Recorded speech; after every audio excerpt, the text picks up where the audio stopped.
ambisyon sa buhay ay maging isang flight attendant. Ang kanyang score ay si Mr. Bojic Villa Cruces. Palakpakan po natin ang ating third princess. Ang ating pong second princess ay walang iba kundi si Christine Takacha.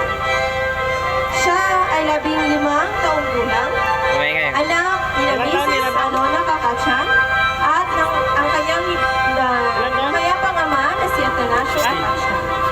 Ang kanyang ambisyon sa buhay ay maging isang guro. Siya ay escorted ng kanyang tito na si Armando Gonzalez Jr. Palakpakan po natin ang ating second princess.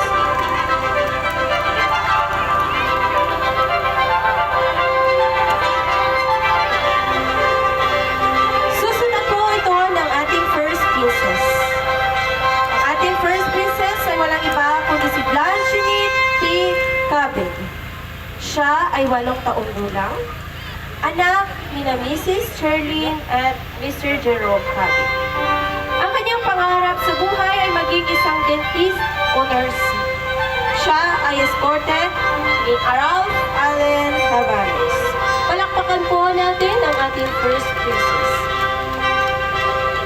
At ngayong gabi po, hinihiling ko po na tayo'y magsipag tayo para po bigyan natin ng pugay ang ating bagong reyna ng Manyanig 2025. Magsitayo po tayong lahat. Ang ating reyna ay walang iba kundi si Eliakim Gakot Lagutan, 16 taong gulang, anak ni Mrs. Pegakot at Jonathan Lagutan. Ang kanyang ambisyon sa buhay ay maging isang guro balang araw. Siya ay escorted ni Elmar Villar Gonzalez. Palakpakan po natin ang ating queen!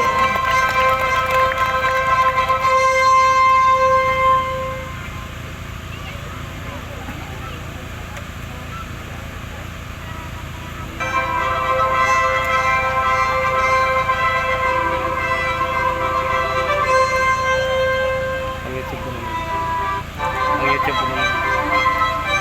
Channel ka? Meron. Pakita ko sa'yo ngayon.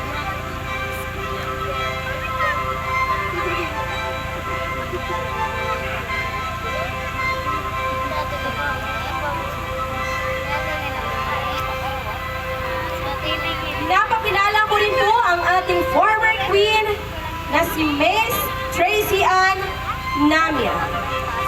Siya po ay anak ni Mrs.